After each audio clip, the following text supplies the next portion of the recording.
네, 고생 많으셨습니다. 안녕하세요. 오늘 네 번째 시간입니다.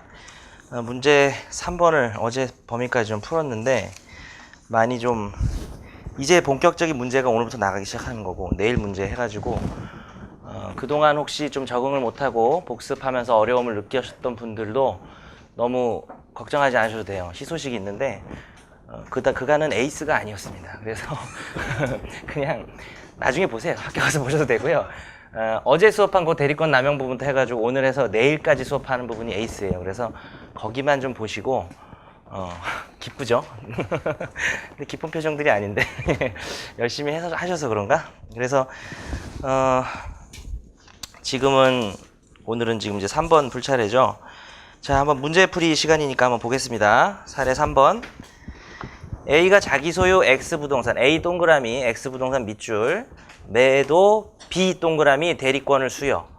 그 다음에 B랑 C 동그라미 한 다음에 같은 X 부동산이니까 밑줄 칠 필요 없겠죠? 매매대금 1억 원 정도 밑줄 쳐보고 매매 계약 밑줄 칩니다. 그리고 1번 문제는 체결 이후 B가 뭐 문제에다도 사실 밑줄을 칠 필요도 있어요. 그죠? 사실관계가 있으면. 근데 한번 볼까요? 이건 밑줄 필요 없을 것 같아. 첫 번째는 뭐예요? 매매대금을 수령. 두 번째는 해제. 매매 계약 체결의 대리권이 있는 사람이 매매 대금을 수령할 대리권도 있느냐, 혹은 해지할 대리권도 있느냐. 공부에 너무 지치신 분들 아주 가볍게 공부했어도 쓸 수 있게끔 냈습니다. 요것도 또 기억이 안 나죠. 근데 만만치는 않은데 어때요? 대금 수령 대리권은 있고 해제 같은 거는 못한다고 제가 분명히 말씀드렸고 쓱 지나간 판례인데 이거 한번 경험해 보세요. 교과서에 한 줄로 쓱 지나갔는데 사례형에 10점짜리로 나올 수 있어요. 이거 두 개 합쳐서 10점 이렇게 나올 수 있다는 거죠. 그래서 제가 그럴 만한 건 중요하다고 거의 말씀을 드리고 있고요. 이번에 모든 걸 끝내려고 하지 마시고 앞으로 1년, 2년 보내면서 이거 뭐 정변이 얘기 안 한 건데 이것도 좀 중요하네 이런 것도 조금은 있을 수 있어요. 학교 수업에서 보완하면서. 근데 거의 웬만한 건 다 된다고 보면 사례형 나올 만한 건 다 된다고 보시면 되고요. 그래서 그냥 생략해도 되겠죠? 위에 건 되고 밑에 건 안 되는데 굳이 문장을 만드는 게 좀 문제긴 한데 판례는 그렇게 봤다. 이거는 진짜 문장 만들 것도 없어. 제가 볼 때는 그렇게 봤는데 이유 같은 게 있었어요, 없었어요? 그런 것도 없잖아요, 그죠? 근데 여러분 이제 공부 좀 내공이 늘게 되면 요거 한 줄 쓸 수 있는 거야. 해제는 계약의 당사자만이 할 수 있다. 이걸 쓸 수 있는 거야. 하나 써놓으실래요, 참고로? 그리고 나중에 책에다 이런 거 옮겨도 되죠. 계약의 해제는요, 대단한 겁니다. 계약을 해소하는 거라서 계약의 당사자만이 할 수 있는데, 그러면 대리인이 직접 가서 체결하니까 권한도 있고 자기가 의사도 결정한다면서요. 그럼 당사자 아니에요? 당사자는 본인이라고 제가 강조를 했어요. 기억나실지 모르겠지만. 자, 그래서 그거가 은근히 헷갈리는 거예요. 당사자는 본인입니다. 본인과 상대방이에요. 대리인은 그 사람을 당사자로 만들어준 사람이에요. 고마운 사람이에요. 그렇게 생각하시고 2번 문제. 자, 쓱 보니까 C 앞 밑줄 치고 등기 밑줄 치는 거예요. 이럴 때는 소유권 이전 등기란 말에 등기 밑줄 치는 거죠. 웬만한 여러분 이제 등기라는 게 간단히 설명하면 부동산의 권리 변동을 등기부에 표시하는 건데 대표적인 게 소유권이 넘어갈 때 하는 등기가 소유권 이전 등기고요. 줄여서 제가 뭐 소이등 이렇게 말할 거고 저당권을 설정해 주는 거 대충 얘기했었죠. 담보 저당권 설정 등기라고 하고 뭐 이런 것들이 있습니다. 뭐 지상권을 설정하면 지상권 설정 등기인데 소이등 정도는 여러분 계속 나올 거예요. 케이스에. 그래서 물권법에서 배우지만 안 배워도 풀 수 있는 수준이기 때문에 그렇게 생각을 하시고 자, 그 다음에 봅시다. A 미성년자 그래서 동의 없이 대리권을 수여. 뭐 잘 모르는 사람은 헷갈리죠. 그래서 법정 대리인이 대리인인데 지가 뭘 또 대리권을 수여해. 그건 아니죠. 미성년자니까 법에서 부모가 해줄 수 있는 게 법정 대리인이고 그리고 이 매매 계약의 대리권을 주는 이건 무슨 대리권이에요? 법정이에요? 이건 임의 대리권이잖아요. 임의 대리권의 수여라는 행위. 일부러 제가 수권행위라는 단어를 안 썼지만 답안지에 수권행위가 나와야 돼요. 강학상 개념인 것이고 판례가 수권행위라는 단어를 막 재밌게 막 자신 있게 쓰진 않아요. 그러진 않는데 그래서 그렇게 쓰시고요.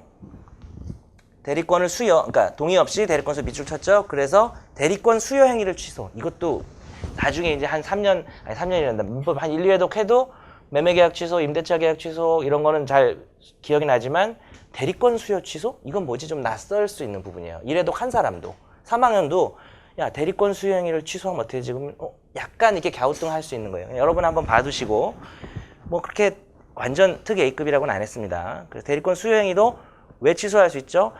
우리 단원에서 사실은 제한 능력자 부분에 나온 거긴 하지만 미성년자가 한 동의 없이 한 벌써 말해보네. 동의 없이 한 뭐를 취소할 수 있는 거예요? 법률 행위를. 법률 행위에는 단독 행위가 있고 계약이 있습니다. 나중에 배우겠지만 쓰실 필요는 없는데 개념 노트 있으시면 좀 쓰시는데 단독 행위가 있고 혼자 하는 거죠. 계약이 있고 합동 행위가 있어요. 다 같이 모여서 하는 거. 바보들처럼 모여서 다 같이 하는 건데 단독 행위에는 상대방 없이 지 혼자 하는 게 있고 상대방 있이 하는 게 있는데 상대방 없는 단독 행위의 대표적인 게 유언 재단법인 설립이에요. 그냥 한번 들어만 두세요. 또 나올 거예요. 오늘 분명히 나와요. 책에서 나옵니다. 왜 이걸 여러분이 모르시는 거죠? 제가 법률행위 서론을 스킵해버렸기 때문에. 근데 이런 식으로 수업 시간 나왔을 때 잠깐 머릿속으로 혼자, 둘, 여럿이 일단 이렇게 생각하고 물론 이제 계약도 여러 명 있을 수는 있겠죠. 합동행위도 뭐 둘이서 하는 경우도 있을 수 있는 거고. 근데 단독행위는 어쨌든 지 혼자 하는 건데 그걸 받는 상대방이 있는 경우는 상대방이 있고 그래서 유언도 아이고 그 가족들이 모여서 듣잖아요. 그게 상대방이 아닙니다. 자, 그래서 어디 하고 있지? 그래서 대리권 수요행위가 근데 뭐라 그랬어? 성질이 단독행위라고 그랬죠. 기억나요? 단독행위도 법률행위 일종이니까 취소할 수 있죠. 근데 애초 이런 사실 전혀 알지 못하던 C는 위 등기를 말소해줘야 하는가? 자, 그림을 대충 그려보면 어떻게 되는 거예요? A가 B한테 대리권 수여했는데 C고 요게 대리권 수여행위인데 얘가 요거 자체를 다시 취소한 거죠. 요 행위를 취소하면 그 대리권이 취소되기 전엔 대리권이 있었죠. 답안지 어떻게 썼나 보세요, 여러분이. 대리권이 있어서 계약을 했지만 미성년자 하면 답안지에는 일단 5조가 나와야 돼요. 우리 배운 게 조문을 써야 돼요, 무조건. 그러니까 여러분이 아무리 10분, 15분 전에 와서 눈으로만 볼 거야 해서 이렇게 끼적거려만 볼 거야 할 때도 5조는 썼어야 되는 거예요. 그러니까 연습을 하시라는 거예요. 5조고 취소할 수 있고 취소 동그라미 자기가 그냥 키워드 쓰는 거죠. 취소할 수 있고 그러면 대리권이 어떻게 돼요? 이 수권행위를 통해서 대리권을 받았던 게 소급해서 없어지는 거지. 소급이라는 단어가 있어. 그럼 세트예요. 소급해서 없어지면 C와 B 사이의 대리 행위가 소급해서 무권 대리가 되는 거죠. 무권 대리가 되는 거고, 자, 이 경우는 얘가 선이면 보호되는가? 라는 문제는 오늘 배울 무권 대리와 표현 대리 문제가 아니라 법률행위 취소됐을 때 그걸 모르고 선의로 그 이해관계를 맺은 사람이 보호될 것인가의 문제인데 제한 능력자가 취소하는 경우에는 제3자 보호 규정이 없다라는 거 쓰시든지 절대적 무효다라는 단어를 쓰시든지 해서 이제 조금 반복되니까 조금 이제 재미가 느껴질랑 말랑 이제 해야 됩니다. 그래서 재미가 느껴지죠 했다가 다들 째려볼까봐 재미있지 않나요? 좀 재밌는 것 같긴 한데 그래서 선이든 뭐든 보호되는 규정이 없어서 그거는 제한능력자 제도의 취지이기도 하다 뭐 이런 것도 좀 떠들고 싶으면 떠들 수도 있는 거고 그런 건 이제 핵심은 아닌 거죠. 그래서 말소해 줘야 한다라는 게 정답이 되는 것입니다. 한마디로 정답이 이건 무슨 주제죠? 수권 행위에도 제한능력자 제도나 의사표시에 관한 규정들이 그대로 적용된다라고 제가 필기를 해줬어요, 교과서에. 됐고요. 3번. 이게 사법시험 2014년 문제를 변형한 거예요. 제가 조금 간단하게. 근데 뭐 수준에 있어서는 전혀 많이 그거보다 떨어지는 훨씬 쉬운 문제라고 할 수는 없어요, 별로. 그래서 사시 2014년 여름 문제죠, 2차 시험. 그래서 이 매매계약 체결 전부터 대충 보니까 D가 새로 나왔네. 사집이 시달렸다. 뭐 이런 건 좀 밑줄 치기 좀 애매한데 쓱 보다가 B는 뭐 C로부터 받은 매매대금 1억 원을 D의 사채업자 E에 대한 빚을 갚는 데 사용할 마음으로. 그러니까 여기다 밀쳐야죠. D의 사채업자 E에 대한 빚을 갚는 데 사용할 마음으로. 누가? 주어에다 동그라미 쳤어야지. B는 B 동그라미. B가. 주어는 항상 동그라미 치세요. 문장이 길어집니다. 엄청나게. 그래서 얘가 동사가 나오는 거지. 서술어가. 그럼 목적이 있었고 체결한 것이다. 사실은 목적, 뭐 의사, 배임 의사 이런 표현이 법률 용어로는 맞지만 사례형 문제는 일부러 이렇게 뭐뭐할 마음으로 일부러 사채, 빚 이런 단어 제가 일부러 쓴 거예요. 왜냐하면 여러분 찾아오는 의뢰인들이 제가 빚을 져가지고 이렇게 하기 때문에 실제 사례형 변시 문제가 그렇게 나와요. 물론 법률 용어를 써서 나올 수도 있어요. 근데 이렇게 나와도 물론 이제 여기서 사채 빚이 중요한 포인트는 아니었지만 원래는 사채업자에 대한 소비대차 계약상의 대여금 채무당 이렇게 해야 되겠죠. 근데 빚 이런 말 일부러 쓰는 거예요, 제가. 그거를 법률화 시키는 게 여러분 일이기 때문에. 그래서 마음으로 매매계약 체결한 것이었다. 그러니까 약간 이렇게 공통된 사실관계를 주고 추가적 사실관계에서 그 경위에 대해서 과거의 사실에 대해서 3번 문제에서 사실은 이랬던 것이었던 것이다. 이렇게 써는 문제도 나와요. 무슨 말인지 아셨죠? 왜냐면 3번 문제에서는 그냥 처음부터 다시 시작해서 그렇게 물어보고 싶은 거거든. 그러니까 그렇게 시간적인 범위도 왔다 갔다 할 수 있다라는 생각을 할 수 있고, 자, 이런 것들 사실은 되게 중요한 말들이에요. 제가 지금 이렇게 막 이 시간이 되게 중요하다 그랬죠? 나중에 여러분 고민 많이 할 수 있는 부분을 한번 듣고 해결할 수 있는 그런 이점이 있을 수 있습니다. 그래서 매매가 최강 것이었다. 그 다음에 뒤에 오랜 친구인 C예요. 하필. 그죠? 너무 우연적인 것 같지만 뭐 그럴 수 있죠. 왜냐하면 잘 봐요. B가 C랑 매매할 마음을 정할 때 자기 애인 친구랑 그렇게 할 수도 있는 거 아니에요. 아름아름 소개가 돼서. 얼마나 그럴 수 있어요. 그래서 너무 억지인가요? 자, 제가 냈는데 어쨌든 오랜 친구인 C는 D의 어려운 사정을 잘 알고 있었어. 그리고 근데 매매계약 체결 장소에 B만 A의 대리인으로 오면 되는데 D가, 밑줄 치기 애매해서 그냥 읽을게요. D가 같이 와. 뭐 애인인가 같이 왔나? 애인이라서? 그랬더니 1억 원을 A 본인이든 B 대리인이든, 내가 물어볼게. B 대리인한테 보낼 수도 있어요? 있죠. 매매대금 수령 대리권이 있어요. 그런 생각도 해보라는 거지. B가 아닌 제3자 E, 얘는 누구야, 그지? 얘한테 송금해달라고 강력히 요청하게. 그럼 주어가 누구지? D인 것 같기도 하고, D가 B와 함께 와서 B도 뭐 그렇게 말했을 것 같기도 하고, 별로 중요한 것 같지가 않아. 어쨌든 요청해서 뭔가, 여기가 밑줄 쳐야 되겠지. 뭔가 이상하다고 의심. 근데 부주의했죠. 부주의하게 B를 믿고 이해 계좌로 1억 원 송금. 무슨 의미일까? 의심은 했는데 부주의하게 B를 믿고 해서는 무슨 의미죠? 과실인데 선일까 악일까? 믿었단 말을 굳이 썼다는 것은 몰랐던 거죠. 그죠? 알진 않았기 때문에 선이 엔드 과실을 말을 잘 안 쓰고 선이나 과실이 있는 거죠. 그 다음 고민되는 것은 이게 대리권 남용 사례라는 건 좀 다들 눈치를 그래도 좀 채셨을 것 같은데, 공부를 열심히 하셨으면. 왜냐하면 매매계약 체결 대리권을 줘서 매매계약을 했잖아요. 그리고 매매대금도 받은 거예요. 물론 이제 받는 방법을 다른 사람은 받았지만 그거는 대금 수령에 관한 방식이야. 그 다음 문제이고, 매매계약 체결에 대리권 인 사람이 한 거니까 대리권 범위 내인 거죠. 그런데 의도가 그 대금을 자기가 횡령할 의도로 한 거죠. 배임이든 횡령이든 형법에서 명확히 구별해야 되지만 민법에서 배임적 의사라는 것은 형사상 이걸 지가 절도가 됐든 그런 건 중요한 게 아니겠지. 그죠? 그래서 대리권 남용이면 싹 머릿속에 떠오르는 게 학설 2개는 무조건 떠올라야지. 107조 1항 단서 유치적용설과 신익시설 혹은 권리남용설인데, 결정적인 차이점은 경과실과 중과실에서 나뉘기 때문에 문제를 좀 많이 풀어본 사람들은 이걸 읽을 때 경과실, 중과실인지 문제가 되겠네라고 생각을 해야 되는데, 뭐 중과실로 풀었어도 틀리진 않았어요. 그런 걸 슬퍼할 필요는 없어. 근데 저는 경과실로 낸 것이고, 이유를 설명하자면 중과실은 정말 중해 보일 때만 중과실이에요. 사례 풀 때. 그래서 오늘 거의 착오까지 못 나갈 텐데, 착오로 인한 법률행위는 취소할 수 있는데, 착오 일으킨 놈이 중과실이면 착오를 취소를 못 하거든요. 근데 그 중과실을 인정한 판례가 우리나라 대법원에서 2개밖에 없어요. 예를 들자면 그런 식으로 중과실이라는 건 상당히 인정을 잘 안 해요. 그래서 그냥 웬만하면 경과실로 보시고, 같이 오고 이랬으면 이 정도면 중과실이나 이럴 수 있는데, 그렇기 때문에 애매하기 때문에 중과실로 풀었다고 점수가 깎이진 않아요. 그건 중요한 득점 감점 요인이 아니에요. 더 중요한 감점 요인과 득점 요인은 다른 데 있죠. 그래서 어쨌든 뭐 대충 그렇고, 부주에서 분명한 건 선이고 과실이 있다는 거죠. 과실의 정도가 경과실의 문제가 돼요. 이 경우 A는 대리인 B와 C가 체결한 매매계획에 자신이 효력이 없다는 주장할 수 있는가? 뭐부터 시작해야 돼요? 제일 먼저 1번을 중수들은 이는 대리권 남용의 문제이다라고 시작하는 사람이 중수인 거예요. 근데 고수는 어떻게 시작할까? 고수는 원칙적으로 A는 이렇게 시작하는 거예요. 매매계약 체결의 대리권을 줬고 B가 그 범위 내에서 했으므로 C에게 그 대리행위의 무효를 주장할 수 없다라고 시작하는 게 멋있는 사람인 거예요. 왜 멋있지? 대리권 남용 논의를 시작하기 위한 그걸 깐 거지, 배경을. 실제 여러분 교과서 그렇게 서술돼 있어요. 모든 쟁점이. 답안지도 그렇게 가는 거예요. 근데 교과서를 압축해서 써야죠. 그런데 교과서에서 서론이라 해서 교수님이 뭐 반 페이지를 쓰고 계시지만 여러분 한 줄 쓸 수 있는 거잖아요. 많이 해봐야 2줄.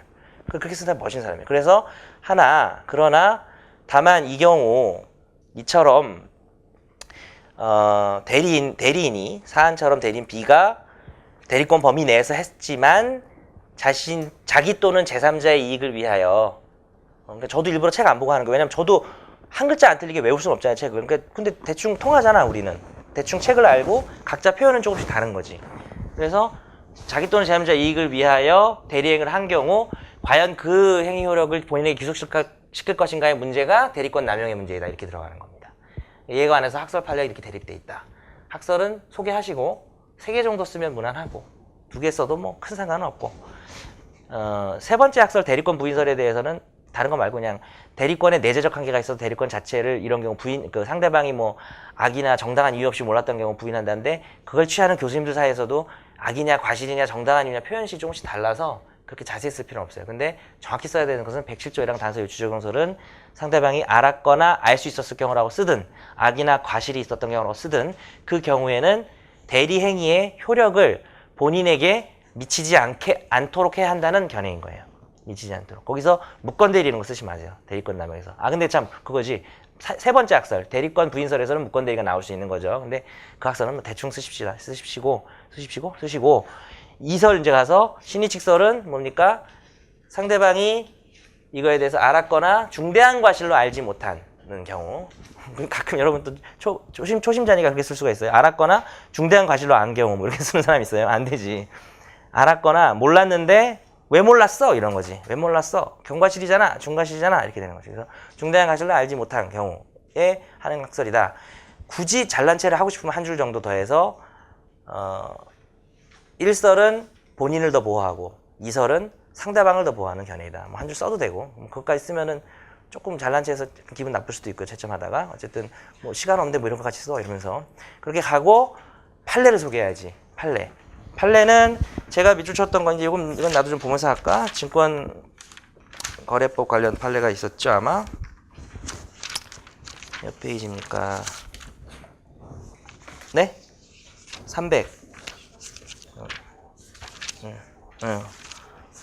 328 여기서 이렇게 판례는 자기가 좀 외웠다는 거 하고 싶으신 분들은 이제 알려드릴게요. 밑에 판례는 친권자에게 적용된다는 중요한 판례임에도 불구하고 대리권 남용 사례가 거의 다 임의 대리에서 나올 것이기 때문에 일반적으로 대리권 남용에서 여러분이 써야 되는 샘플이 있을 거 아니에요. 지금 샘플을 제가 알려드리고 있는 거잖아. 1설, 2설. 거기에는 안 쓰는 거예요. 법정 대리 사안이 나오면 써야지. 일반적인 대리권 남용은 법정 대리에서 나올 일이 거의 없고 임의 대리 사안에서 나오는데 만약에 법정 대리에서 나오면 뭘 물어보고 싶은 거야? 법정 대리도 대리권 남용 적용돼? 이걸 물어보고 싶은 거니까 이 판례 쓰지만 이 판례 안 쓰는 거예요. 그냥 알아두시고 위에 판례 쓰는데 거기서도 굳이 증권회사 직원이 이런 사안에서 쓰는 경우가 별로 없고요. 이제 와서 진실을 알려드리면 그냥 판례는 대리권 남용의 경우 107조 1항 단서를 유추 적용하여 상대방이 알았거나 알 수 있었을 경우 그 대리행위의 효력을 본인에 대하여 부정한다라고 그냥 쓰면 돼요. 여러분 마음대로 편하게.